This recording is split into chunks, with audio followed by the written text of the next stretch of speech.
Why do so many of us, guilty, give our power away to people that we think that are smarter, wiser, more intelligent? This is such I feel, a thing that we do when we've experienced trauma, and we have a lot of mistrust, and there's this kind of energy of potential fear in the system. We're not really trusting our decision making. This has been something I've struggled with my whole life, and it's like I felt so much that somebody else knew what to do with my life, it was more advanced in their way of thinking, or their knowing, their seeing. And I do see, I have worked with a lot of teachers and guides, and there is a level of seeing that we kind of can get. The more that we're on this yogic path, the more that we're on a path of expanding in consciousness and self-awareness. Yet we should never give our full power away, because when we're giving our full power away, we feel this sense of we need something outside of us, and that seeking is never going to end. We're always going to need something more and more and more. And this is a big part of my work, and what I've been learning for myself is to continuously fine-tune my own intuition and discernment through these practices and teachings, and nervous system regulation, and breath work, meditation, and prayer, and connecting to God, and my higher self. And once we start to connect to that voice that we feel is the voice of our heart, and less than the ego, then we can start to trust it. And for intuition to be a guiding force in our life, we have to learn how to honor it and trust it. So this is a really big one for many of us, and I feel that the more we can get really clear in our mind, body, spirit, and the higher our vibration is, the more that we're going to start to trust those intuitive signs that we have. And that life is a feedback loop. Everything in life is feedback. It's always telling us to go left or right, and the restriction or the contraction you feel is when you're not listening to the feedback and you keep repeating the same pattern. So I have this regularly when my intuition is right about something at the beginning, and then I kind of disregard it because I'm not present, or I don't want to listen to it, or I don't want it to be true, and I follow my program, which is more fear-based or more of my comfort zone. And then often or not, what happens is I get a smack in the face by the universe, a little lesson to wake me up. And life is more than prepared to teach you your lessons in their gentler forms.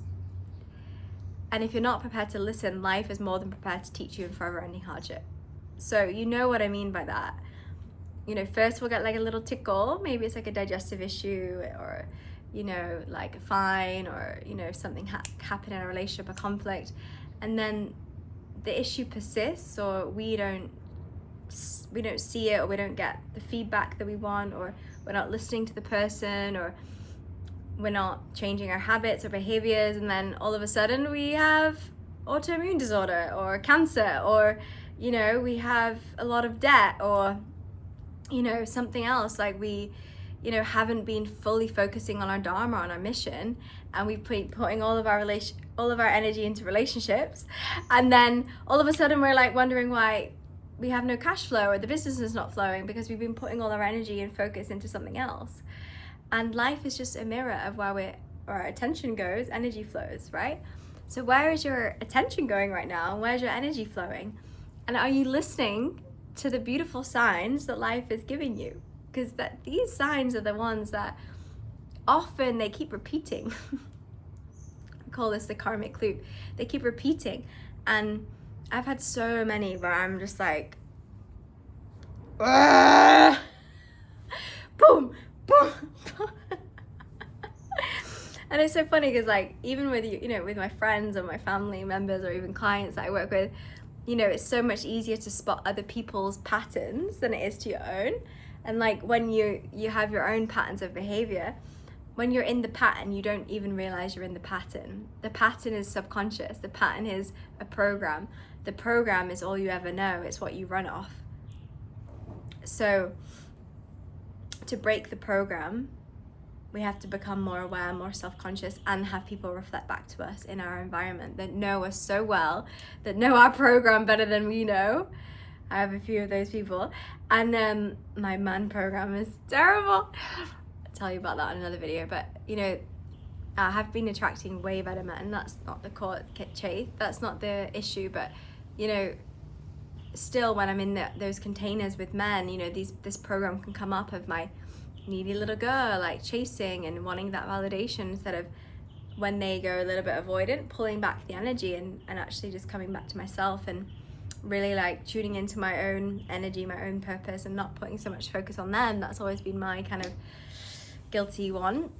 Humbly still learning, you know, we're not perfect, we all have our things to work on. And, you know, for women that have been used to giving their power away to men, to other women, to, you know, other people in your life, your parents, you know, this is a shift when we start to feel safe in our body, and we start to set boundaries, and we start to have a bit more discernment and a little bit more like clarity on who we are and what we stand for. This is when it starts to shift, and we can then really start to bring that power back to ourselves. And, you know, a habit or a behavior or an addiction has power in it. That's why it has power over us. So often when we give up a specific behavior, habit, person, addiction, we actually regain a lot of power, because we put so much energy into that now we're putting it into ourselves, or we're changing the pattern.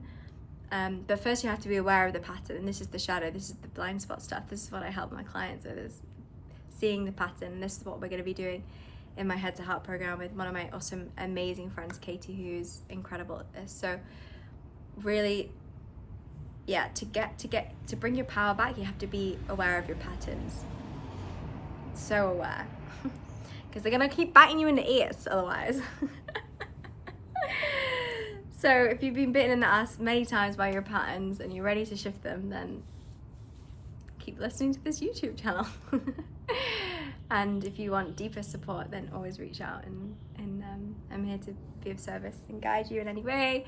You can go check out my email list and stay connected through this channel. Much love, and I hope this has helped. I'd love to hear what your patterns are, if you have any that you want to share.